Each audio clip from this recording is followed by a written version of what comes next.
Hello and welcome to Talks at Google. My name is Hansla Rahman. Today, we are going to meet the man behind Super 30. This program annually empowers 30 students to get into the IITs. And because of the immense success that it has seen in the last 18 years, the program has featured in reputed global documentaries and more recently in a Hindi movie also by the name of Super 30. To talk about this and much more, please join me in welcoming Mr. Anand Kumar.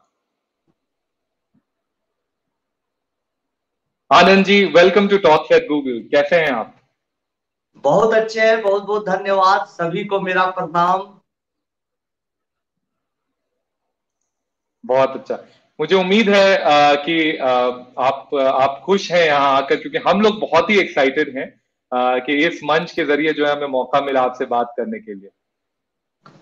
दरअसल में मेरा नाम आनंद है, इसलिए मेरा काम भी है हमेशा खुश रहने का, इसलिए खुश ही रहते हैं। लेकिन आज गूगल के प्लेटफॉर्म पर आके सच में बहुत अच्छा लगा मुझे, आप लोगों से अपनी बातों को रखते हुए, आपसे बातचीत करते हुए बहुत अच्छा मैं महसूस कर रहा हूँ। बहुत अच्छा। और बहुत ही अच्छा लगा इस बात को सुनकर। तो गूगल के अगर हम पहले देखें तो गूगल से जुड़ी हुई अगर कोई यादें आपकी हैं, पहले कभी गूगल में आने का मौका मिला या किसी ऑफिस को विजिट करने का मौका मिला? हाँ, ये बहुत अच्छी बात आपने कहा कि गूगल से काफी सारी यादें जुड़ी हुई है। मैं आपको बताना चाहूंगा कि 2008 में एक बार मैं सैन डिएगो गया एक मैथमेटिकल कॉन्फ्रेंस, तो फिर वहां से सैन होजे गया। तो हमारी इच्छा थी कि हम अपने मित्र से बोले कि मुझे गूगल देखने का शौक है, क्योंकि उसने पूछा कि तुम अमेरिका में आए हो, कैलिफोर्निया में आए हो, क्या देखना चाहते हो? तो मैंने बोला गूगल का ऑफिस देखना चाहता हूँ। उस दिन ऑफिस वो नहीं ले जा सका, उसका जो दोस्त वहां काम करता था छुट्टी पर था, तो मेरा सपना अधूरा रह गया। लेकिन ऑफिस के इतना मैं एक्साइटेड था गूगल का ऑफिस देखने के लिए कि गूगल के गेट पर बाहर ही फोटो लेके मैं वापस आ गया। फिर बाद में दोबारा जब यूएस गया तो वहां लोग गूगल टीम ने मुझे कहा कि अरे आइए, स्वागत है आपका, यहाँ लेक्चर एक हो जाए। लेकिन फिर मेरे पास समय नहीं था, बहुत शॉर्ट नोटिस था।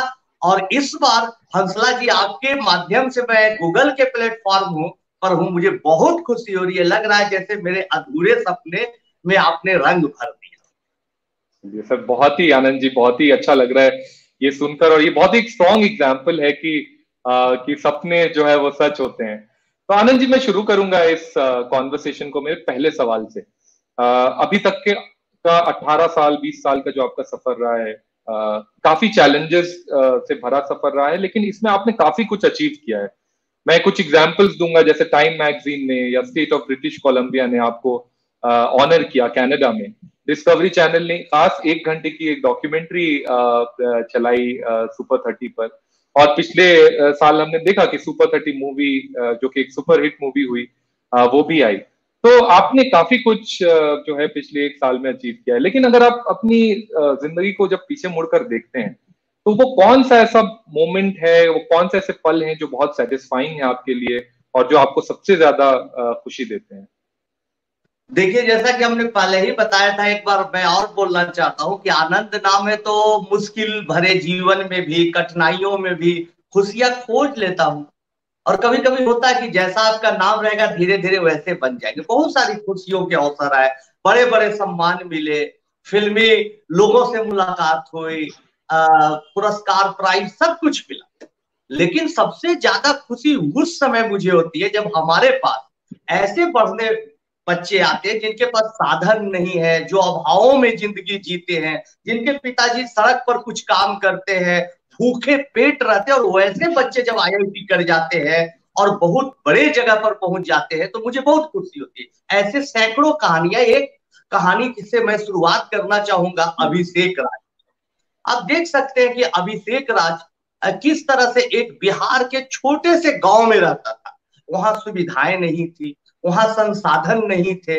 इनके माता जी 100-200 रुपए, $10 तो बहुत बड़ी बात हो गई, भी नहीं कमा पाते थे। बावजूद इसके ये लोग मेहनत करते थे और चाहते थे कि मैं अपने बच्चों को पढ़ा पाऊं। तो बहुत मन से दिल से अपने बच्चे को पढ़ाए, लेकिन 10th के बाद पढ़ाई अधूरी रह गई, पूरी नहीं हो रही थी। अभिषेक हमारे प्रोग्राम सुपर 30 में आता है, जो भूखे सोता था, प्यासे रहता था, आज IIT खड़गपुर से पास आउट होकर अमेरिका में जॉब कर रहा है। आप देख सकते हैं कि कैसे उसकी जिंदगी बदल गई, कहाँ उसके पहले वाली तस्वीर और कहाँ अब की तस्वीर। तो जिंदगियां बदलती है तो मुझे बहुत खुशी मिलती है। एक और मैं एग्जाम्पल दूंगा, हालांकि सैकड़ों एग्जाम्पल है, लेकिन एक एग्जाम्पल मैं और बताना चाहूंगा, शशि। आप देखिए शशि की भी तस्वीर, एक गांव में रहता था, बहुत ही पुअर फैमिली का, इसके पास रिसोर्सेज नहीं थे, लेकिन हिम्मत नहीं हारा, हमारे प्रोग्राम में आया, कहा कि सर इसकी तबीयत खराब हो जाती थी वीकनेस से, लेकिन हम लोगों ने मेहनत किया और शशि ने भी पूरी ताकत लगाई, इतनी ताकत लगाई कि पूछिए मत। और शशि IIT खड़गपुर गया, यूरोप में पढ़ाई की, और वही शशि जो हिंदी मीडियम स्कूल से पढ़ा था, आज आप ही के ऑफिस में गूगल लंदन में रिसर्च साइंटिस्ट है। तो जिंदगियां बदलती है, गूगल से फिर एक जुड़ाव होता है।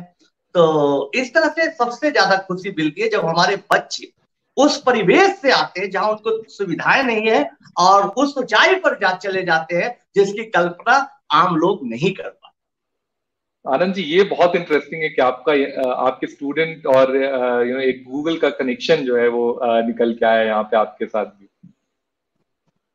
और तो आनंद जी, आपने दो स्टोरीज हमें बताई, अभिषेक की और शशि की, और ये दोनों बहुत ही हार्ट वार्मिंग और इंस्पायरिंग स्टोरीज हैं। और जैसा कि आपने बताया कि सुपर 30 ने आज तक बहुत सारे सैकड़ों जरूरतमंद बच्चों को और उनके परिवारों को, और इनडायरेक्टली अगर हम बात करें तो बहुत सारे और भी फैमिलीज जो समाज में हैं उनको एम्पावर किया है। लेकिन अगर हम सुपर 30 पे आए और सुपर 30 की अगर हम बात करें तो इसका सबसे पहले ख्याल आपके जहन में कब आया और उसके बाद आपने इमीडिएटली क्या किया? दरअसल में मेरा इंटरेस्ट मैथमेटिक्स में काफी था और हमारे फादर चाहते थे कि मेरा बेटा पढ़ लिख कर एक अच्छा टीचर बने, मैथमेटिशियन बने। तो मैं पढ़ता था।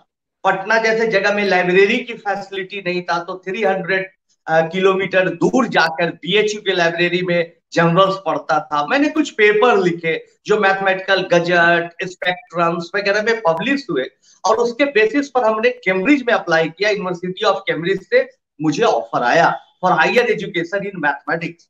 बट हमारे पास उस समय इतने भी पैसे नहीं थे कि मैं फ्लाइट का टिकट बुक करा सकूं।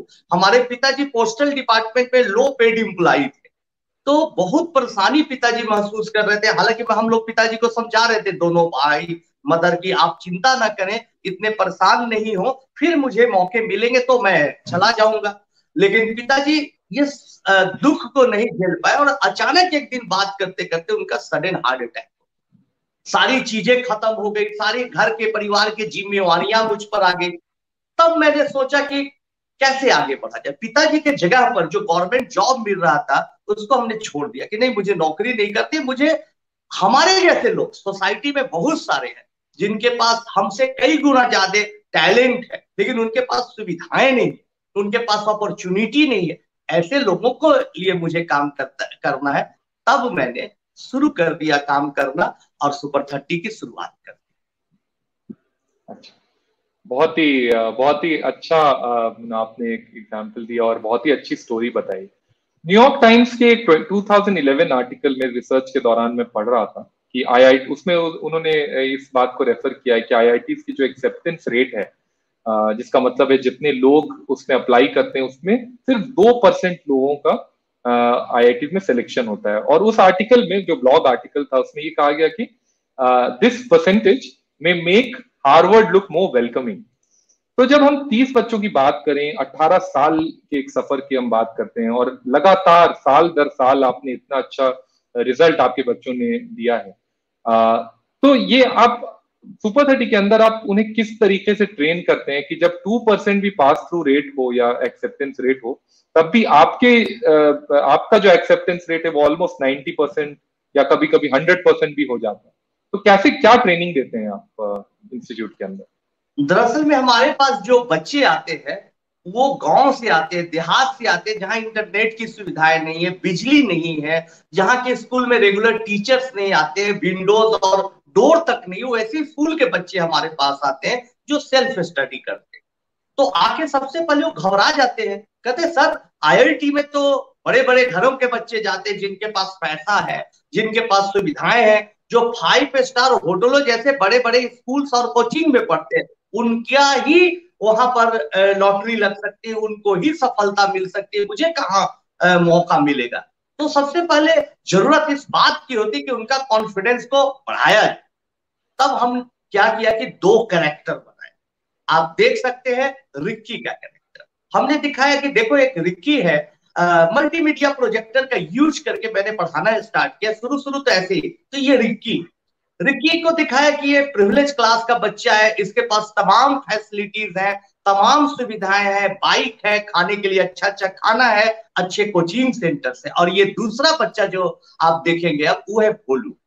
भोलू को दिखाया कि भोलू जो है दूसरा बच्चा, वो बहुत सिंपल घर का है, गांव का है, देहात का है, टूटी हुई साइकिल रखता है, फटा हुआ बैग रखता है, लेकिन मन में मनोबल रखता है।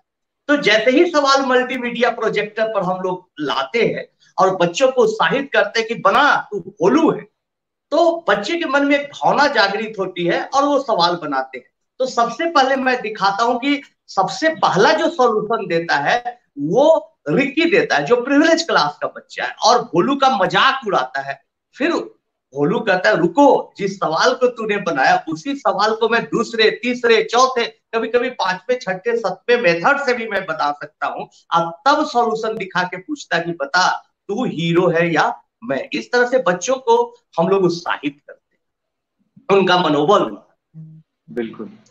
तो सर आपने बहुत ही आनंद जी अच्छी बात कही यहाँ पे कि मोटिवेशन जो है वो बहुत ही जरूरी है, और माहौल से भी एक किस्म का मोटिवेशन बढ़ता है। मैंने सुपर 30 में किस तरह का माहौल होता है। लेकिन आईआईटी क्लियर करने के लिए, क्योंकि मैं खुद एक आईआईटी का एस्पिरेंट रह चुका हूँ, बहुत ही स्ट्रॉन्ग और high level of problem solving की एबिलिटी होनी जरूरी है। तो आप वो कैसे डेवलप करते हैं अपने स्टूडेंट्स के अंदर? दोनों चीजों की जरूरत होती है। सबसे पहले तो बच्चों का मनोबल बढ़ाना है, उनका हौसला बढ़ाना है, उनके मन में ये यकीन दिलाना है कि तुम कर सकते हो बच्चों। तो हम लोग क्या करते हैं कि कोई प्रॉब्लम आता है जैसे, तो उसको बच्चों को हाउ एंड व्हाई कॉन्सेप्ट के लिए सोचे, ये हम चाहते हैं। जब तक आपका कोई भी कॉन्सेप्ट के बारे में हाउ एंड व्हाई क्लियर नहीं होगा तो बच्चा कैसे बनाएगा, उस पर कुछ नया सोच ही नहीं सकता। फॉर एग्जाम्पल, बच्चों को पहले पूरा थ्योरी पढ़ाते हैं और हाउ एंड व्हाई के बारे में समझाते हैं। जैसे एग्जाम्पल के लिए एक प्रॉब्लम बनाना है, x square plus y square is equal to 1, then you have to find the maximum and minimum value of x plus y। तो स्टूडेंट इसको देखता है कि वो x square plus y square is equal to 1, then वो क्या करता है x प्लस y, और in the place of y वो 1 minus x square under root substitute करता है, कैलकुलस लगाता है, डिफरेंशिएट करता है, मैक्सिमम मिनिमा की थ्योरी से मैक्सिमा एंड मिनिमा निकालता है। तो आमतौर पर बच्चे इतने ही काम करके चले जाते हैं, लेकिन मैं कहता हूं कि देखो इसमें और कोई दूसरा एंगल देखो, सिर्फ कैलकुलस नहीं है, एक ही समस्या का एक समाधान नहीं है, और भी हो सकता है, तुम इसमें कोई दूसरा एंगल देखो। तब वो दूसरा एंगल तलाशता है और x square plus y square is equal to 1 को वो इस तरह से देखता है कि वो x square plus y square is equal to 1, then we have to find the maximum and minimum value of x plus y which is equal to lambda. Lambda assume करता है और फिर वाई के जगह पर वैल्यू रखता है उसपे, और x square plus y square पे वाई के जगह लैम्डा माइनस एक्स रख के एक क्वाड्रेटिक इक्वेशन बनाता है, और जानता है कि for real solution discriminant should be greater than equal to 0। एक सिंपल सा क्वाड्रेटिक इक्वेशन का ट्रिक से बनाता है, उसका उत्साह बढ़ता है, उसकी खुशियां बढ़ाती है। फिर हम बोलते हैं सोच इसमें और कुछ नया सोच, तब वो देखता है कि अरे इसमें तो ज्योमेट्री दिख रहा है, x square plus y square is equal to 1 का मतलब सर्किल, और x plus y is equal to lambda means straight line. कब स्ट्रेट लाइन पर टैंजेंट की स्थिति में आता है ऊपर से तो मैक्सिमम वैल्यू देगा, इंटरसेप्ट और नीचे से टैंजेंट बनेगा तो मिनिमम वैल्यू देगा। बच्चा खुश होता है, कहता है वाह सर बहुत मजा आया। अब क्या, अभी रुको, देखो x square plus y square is equal to 1 तुम शुरू से जानते हो, sine square theta plus cos square theta is equal to 1, and then it is very simple to find the maximum and minimum value of sine theta plus cos theta, वो तुरंत immediately बता देता है।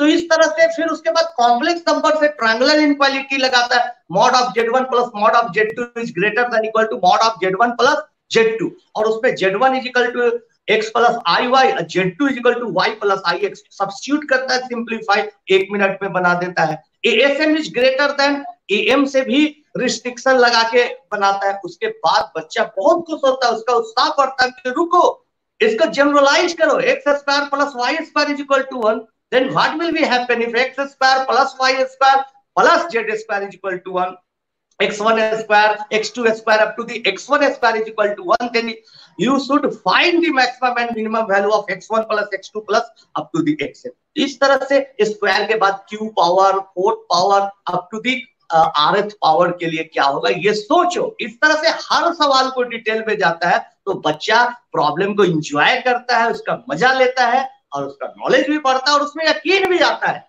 कि हाँ मैं बोलूं हूं, पैसे से पढ़ाई नहीं होती है, इस तरह से सोचने से और मेहनत से पढ़ाई होती है। और वो परीक्षा में जाता है और IIT का रिजल्ट देता है और आपके ऑफिस गूगल में पहुंच जाता है।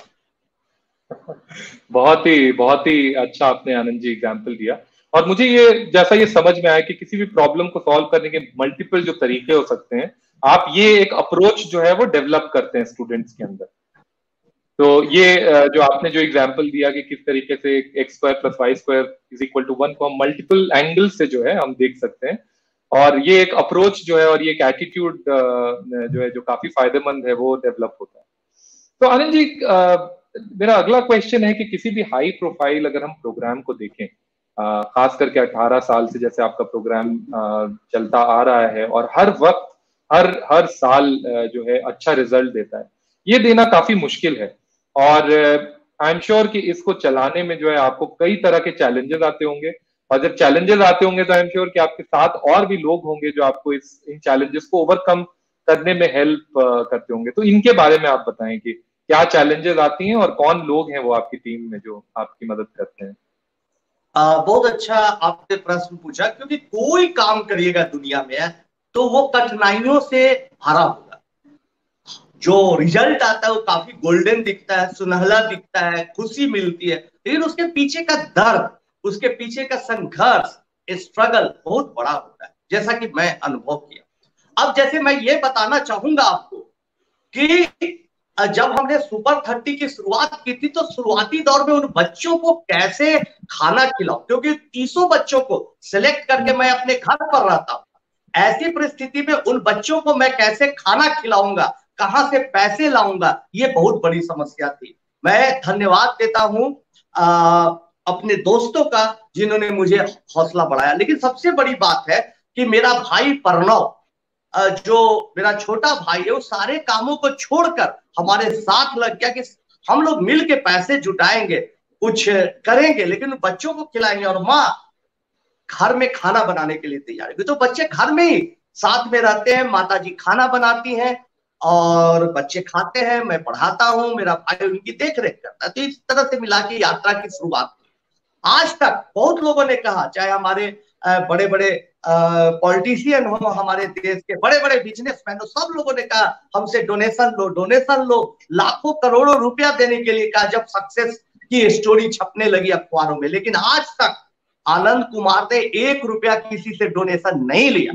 खुद कहीं लेक्चर देकर, कुछ बच्चों को ट्यूशन पढ़ाकर जो आमदनी होती है उसी से 300 बच्चों का भोजन भात हमारे परिवार का खाना चलता है। लेकिन हमने आज तक किसी से 1 रुपया नहीं लिया। इन तमाम चीजों के बाद किसी से कोई हमने डोनेशन नहीं लिया, कोई मदद नहीं ली, और लोग मुझे हौसला बढ़ाते रहे। फिर भी कुछ लोग ऐसे थे, चाहे वो कोचिंग माफिया हो या फिर ऐसे लोग हो जो कि कुछ पॉलिटिक्स से जुड़े भी लोग हैं, बहुत सारे ऐसे लोग हैं जो कि चाहते थे कि इसकी पब्लिसिटी नहीं हो प्रोग्राम की, इसकी सफलता नहीं हो, हमारा कोचिंग सेंटर न बंद हो जाए, इसकी अगर चर्चा होगी तो मेरा क्या होगा। ऐसे कई लोग हमारे जीवन में आए जो कई हमले, आपने फिल्म अगर देखी होगी तो उसमें एक हमले की चर्चा थी, कई बार हमले हुए, गोलियां चली, मुझ पर जान मारने का अटैक हुआ, मेरे भाई पर हाईवा ट्रक चढ़ा दिया गया। आज मैं धन्यवाद देता हूं गवर्नमेंट ऑफ बिहार का, थैंक्स बोलना चाहूंगा। 4 बॉडीगार्ड दिया हुआ है बिहार पुलिस से, जो हमारे साथ हमारी सुरक्षा के लिए वो लोग रहते हैं। तो मेरे कहने का मतलब, इस तरह से चैलेंजेस आते हैं, इस तरह से कठिनाइयां आएंगी, लेकिन वैसे स्थिति में आपको अपना हौसला बनाए रखना पड़ेगा, आपको स्ट्रगल करने की क्षमता बरकरार रखनी होगी। जब फिल्म रिलीज हो रही थी तो लोगों को लगा कि इसकी और चर्चा होगी और नाम होगा, वैसी परिस्थिति में कुछ लोगों ने फिर से कई मुकदमे कर दिए, कई केस कर दिए और ऐसी व्यवस्था की कि आनंद कुमार का इमेज डैमेज कर दो। आज तक हमने किसी से 1 रुपया लिया नहीं, आनंद कुमार ठग लिए बच्चों से पैसे, क्या क्या न्यूज बनाने का प्रयास किया, कोर्ट में एक भी सुनवाई नहीं होती है, सारे केस खत्म हो जाते हैं, सारे मुकदमे खत्म हो जाते हैं, बावजूद इसके खबर बनाने के लिए कि आनंद कुमार पर यह आरोप लगा, आनंद कुमार, कोई गूगल करे, आप ही का गूगल, कोई गूगल करे तो पहले बुरी खबर आ जाए, इसकी पूरी व्यवस्था करते। तो ये सब चीजें होती रहती है। लेकिन ये सब चैलेंजेस है, लेकिन इन तमाम कठिनाइयों में मुझे अपने पिताजी की बात याद आती थी कि बेटा, जितना तुम्हारा संघर्ष बड़ा होगा उतनी तुम्हारी सफलता बड़ी होगी, जितना बड़ा तुम्हारे जीवन में विलेन आएगा उतना बड़े हीरो बन के निकलोगे। ये सब बातें मुझे बहुत ताकत देती है, मेरा उत्साह बढ़ाती है और मैं फिर दोबारा काम में लग जाता हूँ। लेकिन एक बात हंसला जी, आपके प्लेटफॉर्म के माध्यम से कहूंगा कि बोलना आसान है, लेकिन ये चैलेंजेस को फेस करने के लिए बहुत स्ट्रगल करना पड़ता है, बहुत धैर्य बनाना पड़ता है। जब गोली चलती है, मेरा भाई पर हाईवा ट्रक चढ़ाया जाता है, वो हॉस्पिटल में भर्ती हो जाता है, पैर 3 टुकड़े में टूट जाता है, 3 महीने बेड से नहीं उठ पाता। वैसी स्थिति में अपने आप को बनाए रखना कितनी मुश्किल का काम है। तो ये सब चैलेंजेस तो चलते ही रहता है, लेकिन इन चैलेंजेस के बीच में भी माइंड को बैलेंस करके पढ़ाना, नए नए फार्मूले को खोजना, अमेरिका जैसे देश में एएमसी जैसा कंपटीशन में क्या हो रहा है, आईआईटी में क्या होगा, कंपेयर करना, रशियन मैथमेटिकल ओलंपियाड का ट्रेंड क्या चल रहा है उसको समझ के समझाना, ये सब चीजें करना एक चैलेंज ही है।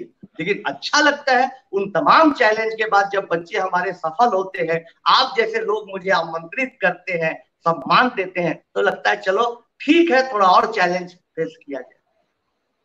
बिल्कुल, बहुत ही इंस्पायरिंग स्टोरी है आनंद जी जो आपने बताई। तो आनंद जी, ये बड़ी बात है जो आपने कही कि आज तक आपने किसी भी तरह का फाइनेंशियल हेल्प किसी से नहीं लिया।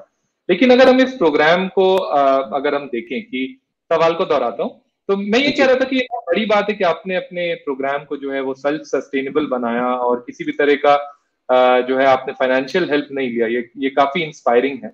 लेकिन जब हम किसी भी बड़े प्रोग्राम की बात करते हैं, क्योंकि इससे सोशल इम्पैक्ट होता है, आप जब 30 बच्चों को पढ़ाते हैं तो 30 बच्चे और 30 बच्चों की फैमिली जो है उससे इम्पैक्टेड होती है। तो आपने कभी ये नहीं सोचा कि उस 30 को हम 50 करें या 100 करें? क्योंकि पिछले 18-20 सालों से नंबर जो है वो बहुत कंसिस्टेंट 30 ही है। तो इसके बारे में आप जरा बहुत अच्छा सवाल किया आपने।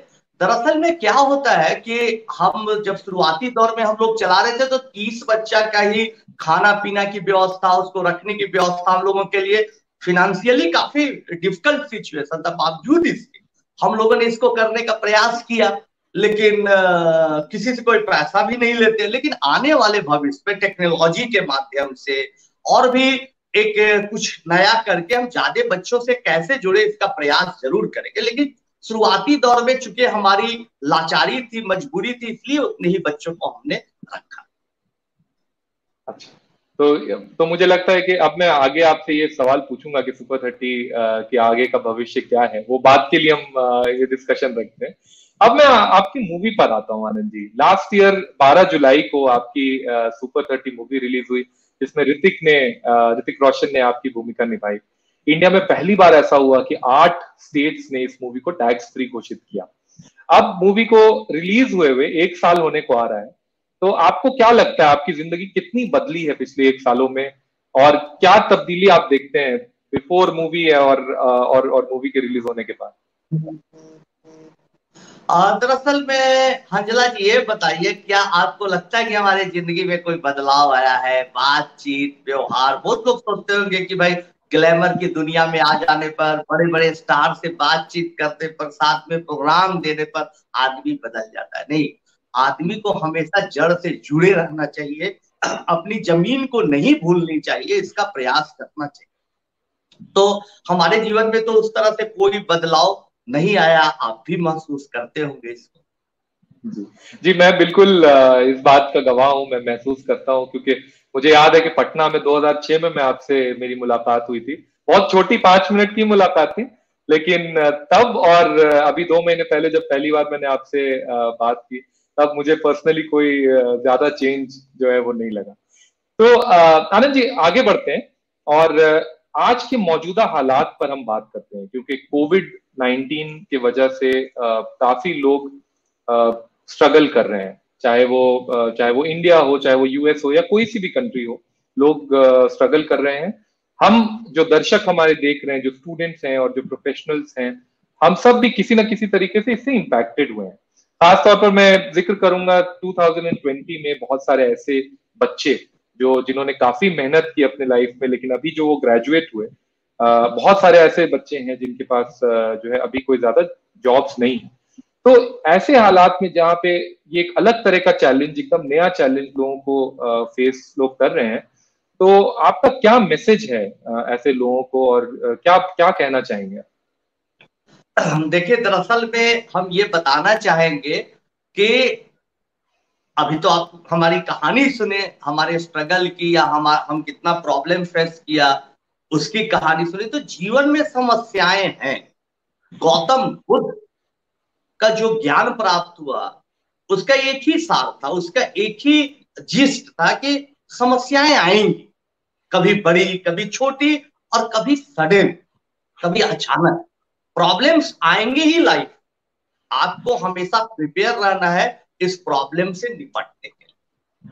तो जैसे अभी समस्या है, तो ये आप पार्ट ऑफ लाइफ मान के इसको एक्सेप्ट करें। इसमें आप नया क्या कर सकते हैं, ये जो क्राइसिस है इसको अपॉर्चुनिटी में कैसे बदल सकते हैं, ये देखिए। पहले मैं ब्लैक बोर्ड पर पढ़ाता था, फिर उसके बाद थोड़ा सा मल्टीमीडिया प्रोजेक्टर का यूज किया, अभी थोड़ा ऑनलाइन का भी कॉन्सेप्ट समझ गया। नहीं तो पहले ये सब तरह की मीटिंग नहीं होती थी। पहले यूएस में जाता था और कभी कभी अचानक मुझे इनविटेशन भी मिलता था आपके गूगल में आने के, तो मैं नहीं आ पाता था। लेकिन अब ये अपॉर्चुनिटी है कि हम लोग लाइव के माध्यम से कोई ना कोई तरीके से टेक्नोलॉजी से आपके सामने। तो आप इस परिस्थिति को, विषम परिस्थिति को, कठिन परिस्थिति को कैसे अपॉर्चुनिटी में बदल सकते थे, कि सबका तरीका अलग अलग हो सकता है। एक जो टेक्नोलॉजी जानने वाला आदमी वो कैसे बदल सकता है, एक फार्मर इसको कैसे बदल सकता है, हमारे जैसे लोग जो लिखने पढ़ने का काम करते हैं। अभी अखबारों के लिए लगातार मैं कॉलम लिख रहा हूँ, खासकर हिंदी अखबारों के लिए डेली कुछ ना कुछ कॉलम के तहत मैं लिख रहा हूँ, लोगों को मोटिवेट करने के लिए, मैथमेटिक्स सिखाने के लिए। तो मैं अपने लेवल से जितना भी बन पड़ता है मैं करता हूँ। तो इसको अपॉर्चुनिटी में बदले।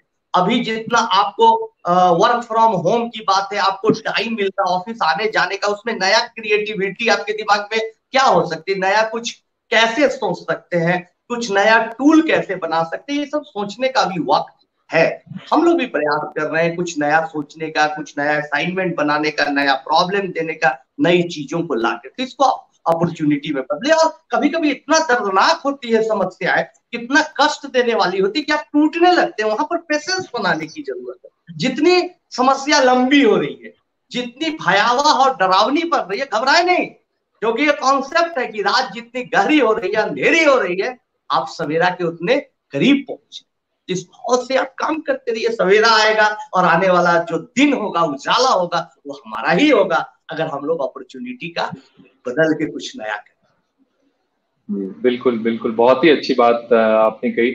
और हम लगातार ये देखते रहेंगे कि आप कैसे इस चैलेंज को अपॉर्चुनिटी में कन्वर्ट कर रहे हैं अपने सुपर 30 के लिए, और हम आपसे सीखते रहेंगे। बिल्कुल। तो आनंद जी, इससे पहले कि मैं ब्रेक करूं लाइव क्वेश्चंस के लिए, जो कि इसके बाद मैं पूछूंगा, आपसे एक सवाल है कि सुपर 30 के फ्यूचर प्लान्स क्या हैं? आप कैसे देखते हैं सुपर 30 को 5 साल या 10 साल डाउन द लाइन? देखिए, बहुत बार हम चीजों को जब प्लान के तहत लेते हैं तो चीजें बड़ी होती है, लेकिन कभी कभी चीजें सिचुएशन के आधार पर भी बनती है। जैसे कोविड-19 में टेक्नोलॉजी की यूज से मीटिंग, कॉन्फ्रेंस, ये परिस्थिति के अनुसार बदलती है। तो अभी हम लोग चाहते हैं कि अगर ये सब चीजें नॉर्मल हो जाए, वैक्सीन निकल जाए, लोग वैक्सीन लगा ले तो सब नॉर्मल चीजें हो जाए। उसके बाद हम चाहते कि एक स्कूल खोले ऐसे बच्चों के लिए जो अंडर प्रिविलेज हो, फ्रॉम क्लास 6 to 12, और न सिर्फ आईआईटी की तैयारी हो बल्कि कोई किसी मेडिसिन लाइन में जाना चाहता हो, कोई अच्छा राइटर बनना चाहता हो, तो उसको एक मिसाल के तौर पर एक अच्छा स्कूल बने। तो ये मेरा सपना है। दूसरा, इस ऑनलाइन के माध्यम से ज्यादा ज्यादा देश विदेश के बच्चों तक पहुंच पाए, उनका मैथमेटिक्स में इंटरेस्ट जगा पाए, उनको मैथमेटिक्स एक फन की तरह लगे, इसका प्रयास करे। जरूर हम लोगों की तरफ से इसके लिए प्रयास जारी है। बिल्कुल, बहुत ही अच्छा प्लान है आनंद जी, एंड हमारी शुभकामनाएं हैं आपके साथ। अब हम क्वेश्चंस लेंगे, लाइव क्वेश्चंस। तो मैं रिक्वेस्ट करूंगा कि लाइव क्वेश्चंस पॉप अप हो। पहला क्वेश्चन राजेश शनॉय साहब पूछ रहे हैं कि what would your ideal system of selecting students for engineering education look like. अभी का जो करंट सिस्टम है वो थोड़ा बर्डनसम लगता है, और हम मॉडर्न टेक्नोलॉजी को इस्तेमाल करके इसको थोड़ा और सरल बना सकते हैं। एकदम बना सकते हैं। जो अभी हम लोगों का सिलेक्शन प्रोसेस है, हम लोग देखते हैं कि स्टूडेंट का इंटरेस्ट कहाँ है, उसकी रुचि कहाँ है। तो ये बात हमेशा आप दिमाग में लेके चलेंगे कि अगर किसी स्टूडेंट का इंटरेस्ट आप समझ लेंगे तो चीजें हो जाएगी। कठिन से कठिन चीजें, नई से नई चीजें, जैसे कभी हम वेबसाइट नहीं बनाना जानते थे, बहुत सारी चीजें हम कभी नहीं जानते थे, लेकिन कुछ भी जानकारी नहीं थी, लेकिन इंटरेस्ट हुआ तो धीरे धीरे करके सीख गए। तो एक बात याद रखिएगा, अगर किसी चीज में रुचि होगी तो आप कठिन से कठिन चीज को भी आप समझ पाएंगे। तो आप देखिए, किसी बच्चे को ट्रेन करना चाहते हैं, किसी को कहीं आगे बढ़ाना चाहते हैं, तो ठीक है, टेक्नोलॉजी उसमें एक सुविधा हो सकता है कि अच्छा टीचर उसको गाइड करे, लेकिन सबसे ज्यादा अहम जरूरी इस बात की है, जरूरत इस बात की है कि उसमें इंटरेस्ट कितना, ये देखे। लेकिन कभी कभी बच्चों में इंटरेस्ट नहीं है, ये पता करना चाहते हैं, तो बच्चों को हाउ एंड व्हाई सिखाएं, चीजों को प्रैक्टिकल लाइफ से जोड़कर पढ़ाएं ताकि उसका इंटरेस्ट हो। जब तक चीजें आसान नहीं होगी, सरल नहीं होगी, सिंपल नहीं होगी, बच्चे उसको समझेंगे नहीं। और जब तक कोई कॉन्सेप्ट नहीं समझेगा, कोई चीज नहीं समझेगा, उसका इंजॉय नहीं करेगा, और जब तक इंजॉय नहीं करेगा तो उसका इंटरेस्ट नहीं होगा। सब एक दूसरे पर डिपेंड है। जी, तो आनंद जी, इसमें मेरा एक सवाल है इस सवाल पे कि आपने बताया कि किस तरीके से हम पढ़ाई को आसान कर सकते हैं, लेकिन एक होती है पढ़ाई और दूसरा होता है एग्जामिनेशन, जिसको हमको क्लियर करके एक आईआईटी जैसे इंस्टीट्यूट में जाना होता है। अब आपको लगता है कि वो उस एग्जामिनेशन का पैटर्न या उसका सिलेबस को हम कुछ ट्वीक कर सकते हैं, कुछ चेंज कर सकते हैं, ताकि ज्यादा बच्चे थोड़ा ज्यादा आसानी के साथ उसमें जा सकें? आप तो बात आसानी की और परेशानी की कहा, हमारी बात तो और दूसरी।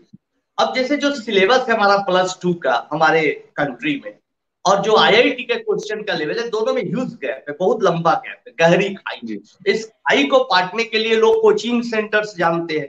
तो जिसके पास पैसे हैं वो तो कोचिंग सेंटर पे चला जाता है, लेकिन बेचारे गरीब उस हाशिए पर ही रह जाते हैं। इसलिए मेरा मानना है, हमने गवर्नमेंट ऑफ इंडिया से, एचआरडी मिनिस्ट्री से रिक्वेस्ट भी किया है कई दफा, और शायद इस पर थोड़ा थोड़ा काम चल भी रहा है कि आप सिलेबस को ऐसा रखें और क्वेश्चन पैटर्न को ऐसा रखें कि कोई बच्चा सेल्फ स्टडी करके ही आईआईटी तक पहुंच जाए, उसको ट्यूशन कोचिंग की जरूरत नहीं पड़े। अगर उसमें चाह है, उसमें इंटरेस्ट है और बच्चा मेहनती है, तो उसको सफलता मिलनी चाहिए। जी, बहुत बहुत शुक्रिया आनंद जी। एक और क्वेश्चन लेते हैं। सुप्रिया शर्मा का क्वेश्चन है कि इंडियन एजुकेशन सिस्टम बहुत ज्यादा तवज्जो देता है मार्क्स और स्कोर्स पे बच्चों के। इस लिमिटेशन के साथ जो लॉजिकल और एनालिटिकल एस्पेक्ट जो है वो कहीं ना कहीं मार खा जाता है। जैसे आपने बताया था कि आप प्रॉब्लम सॉल्विंग किस तरीके से एक एस्पेक्ट को जनरेट करने की कोशिश करते हैं, तो इनका ये सवाल है कि मार्क्स को क्या हम इतना तवज्जो देना चाहिए कि बच्चों की जो एनालिटिकल स्किल्स है वही पीछे हो जाए? नहीं नहीं, वो तो हम लोग हमेशा बोलते हैं कि भाई किसी लहरों को देखकर नदी की गहराई का, समुन्द्र के गहराई का पता हम लोग नहीं लगा सकते। किसी एक दो एग्जाम के मार्क्स के आधार पर किसी बच्चे का पूरा फ्यूचर की भविष्यवाणी हम लोग नहीं कर सकते, उसको प्रेडिक्ट नहीं कर सकते। इसलिए मार्क्स का तो बहुत थोड़ा सा रोल है, बहुत थोड़ा सा इंपॉर्टेंस है। बच्चा में कितनी क्रिएटिविटी है, कितना वो नया कर सकता है और कितना लॉजिकल है, वही लाइफ में आगे बढ़ता है। इसलिए जो भी मुझे सुन रहे हैं उनसे मेरा रिक्वेस्ट है कि आप यंग है तो ठीक, अगर आपके बच्चे पढ़ने लायक है तो उनपे क्रिएटिविटी कैसे बढ़े, वो लॉजिकल कैसे बने, कितना अच्छा पजल सॉल्व कर सकते, इस पर ध्यान दे।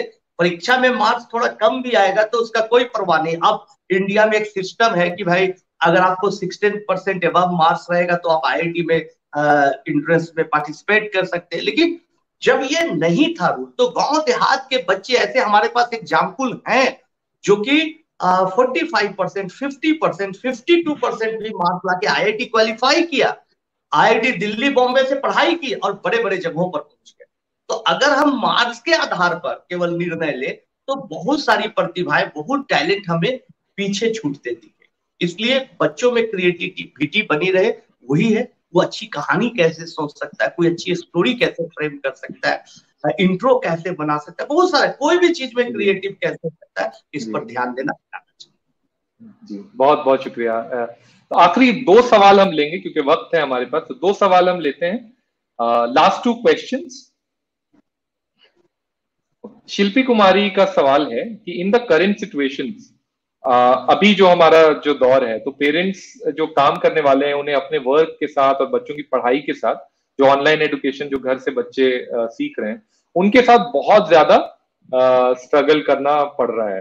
तो आपको, आपके लिए क्या टिप्स हैं वो न्यू फाउंड टीचर्स जो माँ बाप जिन्होंने कभी ज्यादा बच्चों को पढ़ाया नहीं, अब उन्हें चूंकि पढ़ाना पड़ रहा है, तो जो न्यू फाउंड टीचर्स हैं उनके लिए, उन पेरेंट्स के लिए आपके क्या टिप्स हैं? देखिए, टीचर बनना इतना आसान नहीं, हम लोगों की दाल रोटी इसी पर चलती है। बहुत आसानी से कोई टीचर नहीं बन सकता, लेकिन अगर जैसा कि बोला आपको इंटरेस्ट है तो आप बन सकते हैं। उसके लिए आप हमेशा ये सोचिए कि बच्चों को आप नया क्या दें, कोई चीज को अलग तरीके से कैसे पढ़ा रहे हैं, कोई चीज जो आप बच्चों को पढ़ा रहे हैं ना उसको रियल लाइफ, प्रैक्टिकल लाइफ से जोड़कर कैसे समझा रहे हैं। केवल कॉन्सेप्ट देंगे, उसको समझाने का प्रयास करेंगे, उसको रियल लाइफ से नहीं जोड़ेंगे, उसको कहानी, चुटकुले, जोक्स में, स्टोरीज में नहीं बदलेंगे तो बच्चा नहीं समझेगा। तो बच्चा का इंटरेस्ट बना रहे, इसलिए उसको ऐसा करे और साथ साथ उसको इनकरेज करे, उसका मनोबल बढ़ाए, उसका उत्साह बढ़ाए। छोटा भी प्रॉब्लम सॉल्व करता है तो उसको बोले वाह वाह तुमने तो बहुत अच्छा किया, तुम लगता है कि बहुत बड़ा आदमी बन जाओगे। तो बच्चा थोड़ा खुश होता है कि अरे बड़ा आदमी कहता है तुम नोबेल प्राइज भी जीत सकते हो। इस तरह से उसको इनकरेज करते करते हमने देखा है कि बच्चा बहुत बड़ा करता है। इसलिए इसको मोटिवेट करे, छोटी मोटी गलतियों को इग्नोर करे, और जो अभी लॉकडाउन में कर रहा है, जो इस कोविड-19 के माहौल में कर रहा है, सब अच्छा कर रहा है, यही सोच के आप खुश हैं। बिल्कुल बिल्कुल, बहुत ही अच्छा सुझाव है, क्योंकि हमने देखा है कि कोविड-19 के वक्त बच्चे जो है वो काफी परेशान हैं, घर में स्कूल नहीं जा रहे हैं, घर में वक्त बिताना पड़ रहा है, तो ये बहुत ही अच्छा सजेशन है। One last question that we can take, Nimesh Ranjan का क्वेश्चन है कि आपका पर्सनल सीक्रेट क्या है अपनी मोटिवेशन को इतना हाई रखने का? क्या आप मेडिटेट करते हैं और अपने आप को मेंटली इतना एनर्जेटिक क्यों रखते हैं, कैसे रखते हैं? एंड उन्होंने शुक्रिया अदा किया है आपका कि आप जो इंस्पायरिंग काम कर रहे हैं उसके लिए। और इससे जुड़ा आनंद जी, मेरा भी एक सवाल था जो मैं शायद पूछना चाहता था कि 18 साल से एक तरह का काम, एक ही काम को करते हुए जो है आपने अपने मोटिवेशन को इतना हाई रखा और फिर उसमें आप और भी चीजों को ऐड कर रहे हैं, तो आपने कैसे किया है ये पूरे दौरान? देखिए निमेश जी, आपका बहुत बहुत धन्यवाद, अच्छा क्वेश्चन पूछा। सच्चाई तो ये कि आप लोग जैसे लोग मुझे थैंक्स बोलते हैं, मुझे विशेष देते हैं, यही मोटिवेशन का काम। तमाम कठिनाइयों के बीच में जब लोग बदनाम करते हैं, कोर्ट केस करके खबरें बनाने का प्रयास करते हैं, हमले करते हैं, उस समय दिल टूटता है। मैं भी एक इंसान हूं, लगता है छोड़ दो। लोग बोलते हैं कि छोड़ दो यार, कौन चक्कर में पड़े हुए हो, ये सब बदनामी, इतना जान पर खतरा, क्या फायदा, नॉर्मल लाइफ जियो, कमाओ खाओ। लेकिन देखिए उस समय मुझे लगता है वो बच्चों का चेहरा याद आता है जो ईंट भट्टे पर जिसके पिताजी काम कर रहे हैं, जिसके पिताजी सड़क पर झाड़ू लगा रहे हैं, जिसके फादर ऑटो ड्राइवर का काम कर रहे हैं और सो नहीं रहे इस उम्मीद में कि आने वाला जो महीना है रिजल्ट आएगा IIT का तो मेरा बच्चा क्या होगा। उतने बच्चों का मैं जब चेहरा देखता हूं तो मैं मोटिवेटेड होता हूँ। और हमारे बच्चे, शशि नारायण जैसे बच्चे गूगल में जाते हैं, अच्छा काम करते हैं। और मैं अभी पिछले साल कैम्ब्रिज यूनिवर्सिटी में लेक्चर देने गया कैम्ब्रिज यूनियन के तरफ से, तो शशि शुरू से लेके अंत तक मेरे साथ था, छुट्टी लेके आया। तो कहने का मतलब ये पूरी चीजों को देखकर इतना उत्साह बढ़ता है कि अच्छा काम करते हैं, और आप लोग तारीफ करते हैं, वाहवाही देते हैं, तो उससे हौसला बढ़ता है, ये सच्चाई। बहुत शुक्रिया आनंद जी। तो आनंद जी, ऑडियंस का शुक्रिया कि उन्होंने इतने क्वेश्चंस पूछे। आखिरी में जो आखिरी सवाल मेरी तरफ से है वो ये कि आप अभी एक मुकाम पर हैं जहां से आप एक इम्पैक्ट क्रिएट कर सकते हैं। आपके पास एबिलिटी है कि आप यूट्यूब चैनल पे अपने एक मैसेज दे सकते हैं या न्यूज़पेपर में एक आर्टिकल लिख सकते हैं, लेकिन आपके अलावा जो हम जैसे प्रोफेशनल्स हैं जिनके पास वो शायद उतना उतना बड़ा प्लेटफॉर्म नहीं है, उनसे आप क्या मदद चाहते हैं और आप उनको क्या सजेशन देते हैं कि सोशल जो इम्पैक्ट जो आपने क्रिएट किया है वो कैसे क्रिएट कर सकते हैं? बहुत अच्छा है आपका आखिरी सवाल। पहले बात है कि देखिए, हम तो किसी से पैसा लेते नहीं है, कोई डोनेशन लेते नहीं है, तो अभी तत्काल उसकी जरूरत है नहीं, कभी जरूरत पड़ेगी तो देखा जाएगा, अभी तो हम कोई मत। लेकिन हाँ, एक चीज जरूर करिए मेरे साथ नहीं, जो भी समाज में अच्छा काम कर रहा है, अगर वो एक बच्ची की जिंदगी भी बदल रहा है तो उसको मोटिवेट जरूर करिए, उसको सम्मान दीजिए, क्योंकि आपका सम्मान, आपके दो अच्छे शब्द हम लोग जैसे लोगों के हौसले बढ़ाती है। अभी 2-3 मेरा स्टूडेंट पूछा कि सर ये कोविड-19 में काफी इंडिया में जो माइग्रेंट लेबर है वो सब चल रहे हैं रोड पर और उनको काफी तकलीफ हो रही है, भूखे मर रहे हैं, यहाँ जितने कोरोना से परेशान है उससे ज्यादा गरीबी से परेशान है, रोजगार छीन गए, मैं क्या करूं, मुझे नींद नहीं आ रही। तो वही सवाल जिस तरह का आपने पूछा, सेम सवाल है। मैं बोल रहा हूं कि भाई अगर आप किसी एक बच्चे की मदद करते हैं, किसी एक परिवार की ही मदद करते हैं, तो आप समझिए आप काम कर रहे हैं। कोई जरूरत इस बात की नहीं है कि आप परेशान हो, ये जरूरी भी नहीं है कि हम या आप पूरे सोसाइटी को, पूरे वर्ल्ड को, पूरी दुनिया की गरीबी को हटा दें, उसके दर्द को हर ले, दुख खत्म कर दे। लेकिन इतना तय जरूर है कि अगर हमसे जितना भी बढ़ रहा है, एक दो व्यक्ति की भी मदद कर दे तो बहुत बड़ी बात है। और जहां तक फिर एक बात बोलते हैं आखिरी में, आप लोगों से कोई टेक्नोलॉजी की जरूरत पड़ेगी, कोई मदद पड़ेगी, तो जरूर हम आप लोगों को याद करेंगे हंसला जी के माध्यम से। बस मिलजुल कर हम लोग समाज में थोड़ा भी बदलाव ला पाए तो आज की इस प्रोग्राम की सार्थकता होगी, इसका एक पॉजिटिव इम्पैक्ट। आनंद जी, आप टॉक्स एट गूगल में आए, आपका बहुत बहुत शुक्रिया। हम उम्मीद करते हैं कि आगे का सफर आपका मीनिंगफुल रहे और हम सब मिल के समाज में एक, जिसे कहते हैं लेवल प्लेइंग फील्ड, उसकी एक संरचना जो है हम करें। मैं ऑडियंस का और दर्शकों का भी शुक्रिया अदा करना चाहूंगा जो हमसे जुड़े, और उम्मीद है कि आपको ये टॉक पसंद आए। शुक्रिया।